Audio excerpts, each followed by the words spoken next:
She came home at 4:07 a.m. The headlight swept across the living room wall before she stumbled in.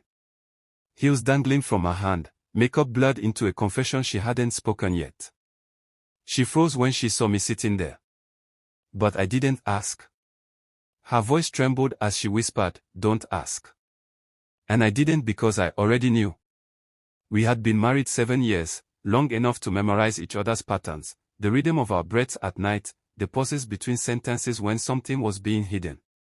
She used to be my calm, my quiet in a world that never stopped moving. We built a home with laughter, inside jokes, Sunday pancakes, and the illusion of honesty. But illusions, I learned, are most beautiful right before they shatter.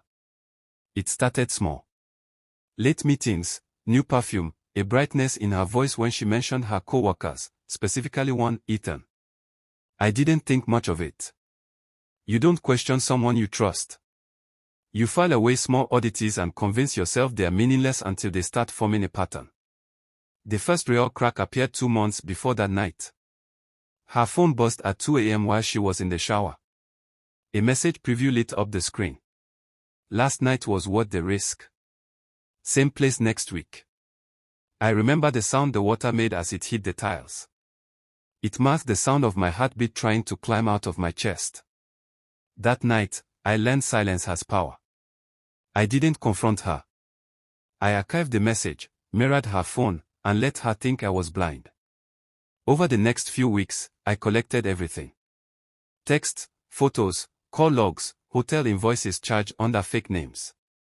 She was methodical in her lies, but I was patient in my hunt. I didn't need to shout. I needed precision. She thought she was being careful. But the truth is, people in love with secrets always leave traces, and I followed them. Each breadcrumb leading me deeper into the rut. It wasn't just infidelity. It was arrogance. The way she looked me in the eye and smiled as if my loyalty was a toy she could play with between her real adventures. That's when something inside me shifted. Pain became focus. I spent weeks preparing. Every move quiet, deliberate. I backed up the evidence, spoke with a lawyer friend under the guise of hypothetical scenarios. Moved half our savings into an account she couldn't touch. I even reached out to HR at her company anonymously inquiring about workplace fraternization policies. By the time she told me she had to work late with the team, I already knew the hotel name, the room number, and the time she'd check in. But I didn't go there. I wanted her to think she was safe. That night, when she walked out in her team dinner dress, I waited 10 minutes before texting Ethan from her phone. "Come by the house tomorrow morning. I need to talk about us. Urgent." He replied instantly. "You sure? Thought we agreed to keep this away from home." I didn't answer. I didn't need to. Then I waited.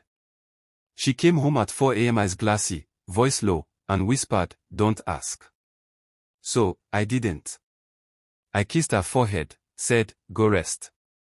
And she collapsed into bed. I stayed awake, not out of anger, out of anticipation. The kind that comes before a storm finally breaks. At 9 a.m., the doorbell rang. She walked into the kitchen in her robe, half asleep when she heard it. "Who's that?" she murmured. I shrugged. "Why don't you see?" She opened the door. Ethan stood there, nervous, holding his car keys, realizing too late what kind of trap he'd walked into. Her face drained of color. His froze somewhere between guilt and stupidity. And I just sat back on the couch sipping my coffee. "Morning," I said. "Glad you could make it." The silence that followed was worth every sleepless night. I didn't yell. I didn't throw anything. I just slid a folder across the coffee table. Photos, screenshots, hotel receipts, enough to bury them both. "Before either of you speak," I said, "know that this," I tapped the folder, "has already been forwarded to HR and my attorney." Her lips parted. "You what? Why? Why?" I leaned forward. "Because you asked me not to." She looked at Ethan, then back at me. "Please, we can talk about this." "There's nothing to talk about. You'll get the divorce papers by tomorrow. The house stays with me. The savings you tried moving to your sister's account are already reversed. And as for your job, I paused, letting her mind fill the blanks. Well, fraternization clauses exist for a reason. Ethan muttered something about needing to leave. I didn't stop him. Watching him stumble out the door, humiliated and exposed, was part of the satisfaction. She cried then. Not the kind of tears born from guilt, but from losing control. You planned this, she whispered. I smiled. Every step, she sank onto the floor, clutching that robe like it could protect her from consequences. For a long time, I just watched her. The same woman who once laughed in this room, now trembling in it, and I realized something brutal. She didn't destroy us overnight.